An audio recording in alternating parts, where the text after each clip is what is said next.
Hi, this is Ted Kelly with another Ted's Hospitality Minute. Hey, today we've got a great guest on. His name is Troy Christian.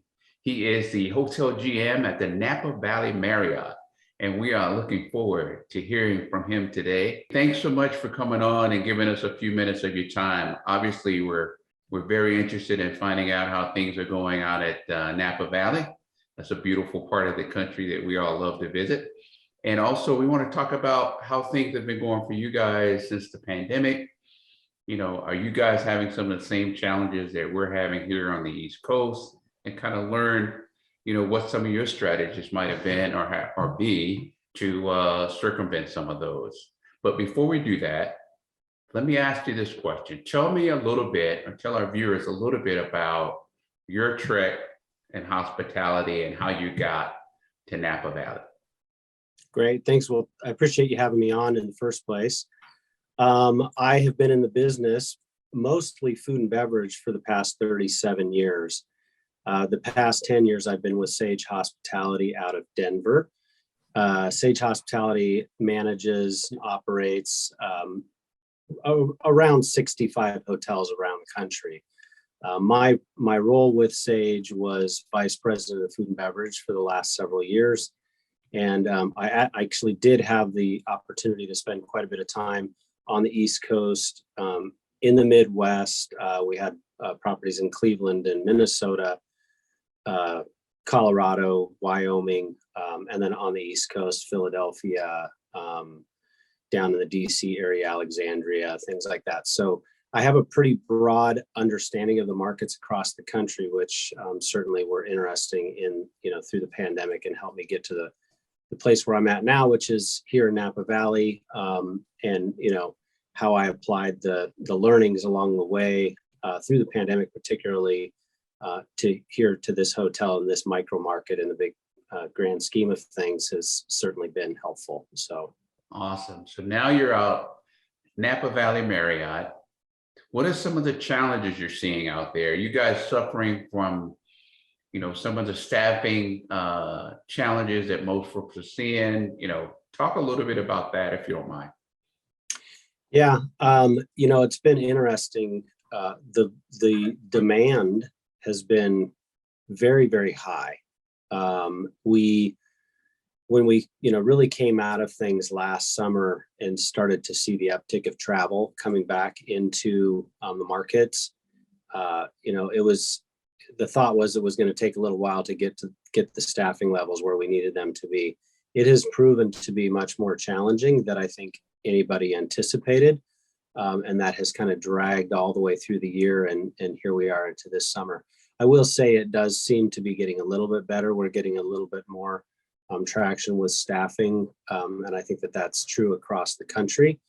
But it is definitely our number one challenge. And when you think about and consider that the prices of everything are going up, the expectations go along with that. So people have very high expectations, and if you don't have the staffing to meet those demands, it can be very difficult on a business. So what are you seeing as some of the demand generators out in your area? What are people looking for, most importantly? A lot of people didn't get an opportunity, as we all know, to travel the last couple of years. And when you have a market, particularly a market like this one, where it is a destination market for a lot of people around the country and the world, frankly, and it's easy to get to. You can get on a plane and be here in a few hours, generally, if you're somewhere else in the country. So it's a really good destination spot to be able to hit Napa Valley, maybe go into the city, hit the coast, go to Tahoe, something like that. You can really plan a full vacation. So those folks that, they had some money saved up and had the opportunity to go on a vacation, but didn't necessarily want to travel abroad, we really saw a big uptick.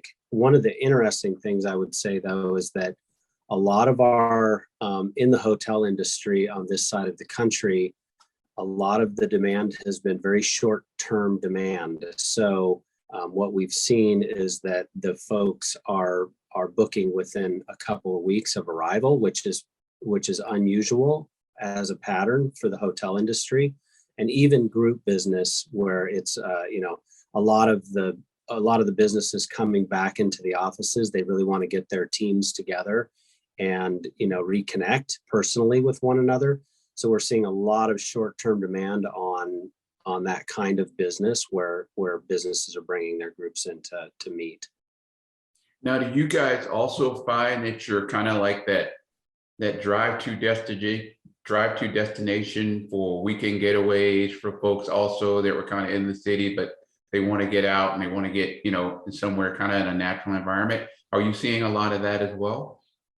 Yeah, that was, last summer when we really started to ramp back up. That really was the big demand generator, because we have a big feeder market with San Francisco Bay Area, Sacramento. There's quite a bit of population that's within a couple of hours of us, and this is a little oasis. So we did really benefit from that, and knowing I can see what's happening in our entire portfolio across the country, and markets like Napa Valley were definitely first to recovery from a revenue standpoint. The downside of that, though, is that, again, we have that huge demand, but it's very expensive to live in Napa Valley. So it makes it very difficult to find staff that are able to get to our property. So, and then there's a lot of hotels in the area. There's a lot of resorts. There's a lot of wineries. So there's a lot of work, and just not enough people to support that. We have a property in Wyoming, in Jackson Hole, that kind of has the same situation, where it's just really difficult for housing for people making normal wages to be able to live in the area where they work. So that's been one of the bigger challenges that we've faced in the last 24 months. Wow. Have you guys had to come up with any unique perks or little convenience factors to kind of attract the right candidates for your jobs that you have opening? Are you guys doing anything like that? And if so, what type of things are you doing?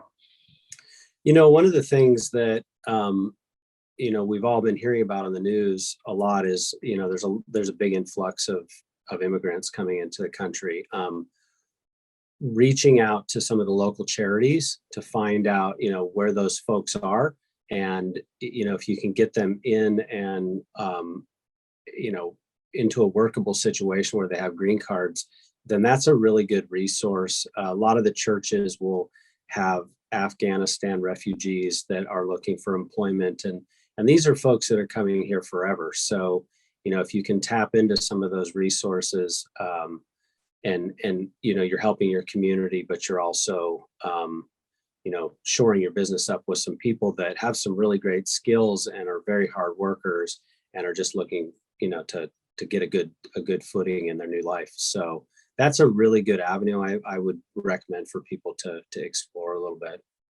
Yeah, I would think that anything you could do to help them kind of get established quickly, help them learn the language if that's also a challenge for them, or help them, kind of get themselves in a position where they could start actually getting in the citizenship pipeline, so they could go through those steps. I would think that would be very attractive, because as you said, they're coming in here, and the reason they're coming here is for opportunity, and anything Right. they can do to position themselves, right, to be able to get in that position quicker.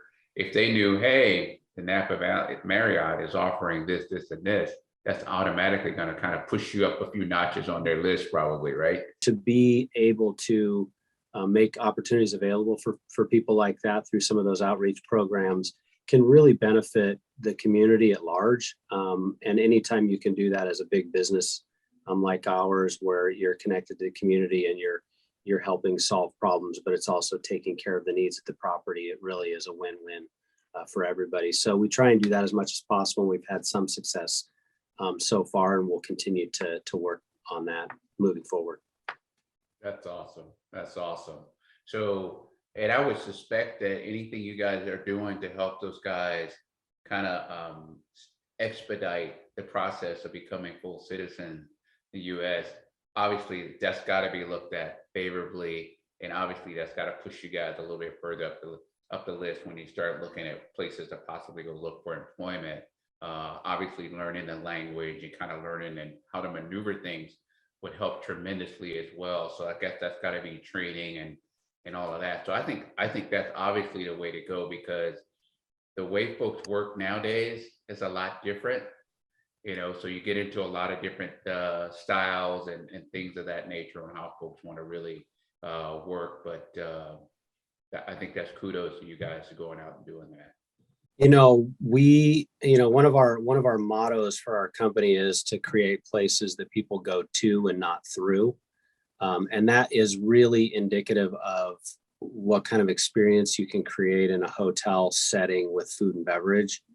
At our property, particularly, one of the reasons that I was recruited to do this job was because we completely renovated the restaurant and also started up a new outdoor sports bar to just really activate the property.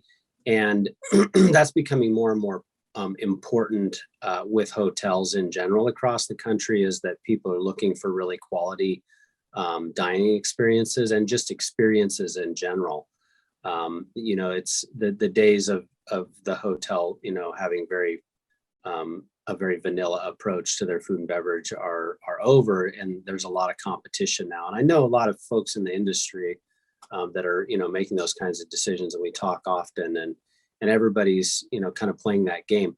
It was started, several years ago by the Kimpton Hotel group, and, putting really quality restaurants in hotels. We certainly did that at Sage with Sage Restaurant Group. I personally was involved in opening several really nice steakhouses across the country in hotel settings. And that really brings people to the property and helps them, want to stay there, so they're not venturing out as much. And I think that that's really a big differentiator for our industry to be able to do that, and certainly something that we're doing here in Napa. I think the F&B part of it, and how we make the spaces places that people want to stay, to your point, I think that is so critical to a hotel's success these days. Yeah. We have definitely gotten far away from the just go in the cafeteria and the buffet line and get what you want, right? It's not like that anymore. Now they really want to have a nice setting and a good environment where folks can come enjoy the spot. So tell me this, Troy. So Napa Valley, obviously wine country. Is there a good time to try to have folks actually try to plan to visit your hotel and enjoy the scenery around some festivals or some events? Is there a good time for folks to come out there? Northern California is amazing in general. I mean, the weather is generally pretty good most of the year. It's very expensive at this time of the year because it's very high demand. But as we start heading into the fall, late October, early November, you can really still enjoy beautiful weather. You get to see the end of the harvest, which is very, very beautiful. The leaves are all turning on the vines, and just the area itself feels very clean and fresh and nice in the fall.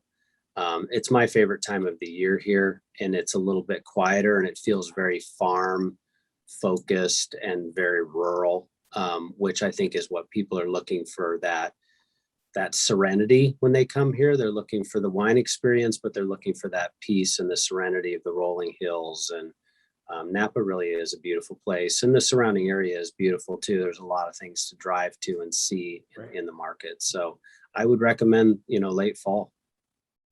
Okay, awesome. Well, I'm gonna close it out, but I'm gonna give you a chance to give folks a way that they can find Napa Valley. How do they find you guys? Real simple, NapaValleyMarriott.com. If you wanted to email me directly, ask me any questions, troy.christian@NapaValleyMarriott.com.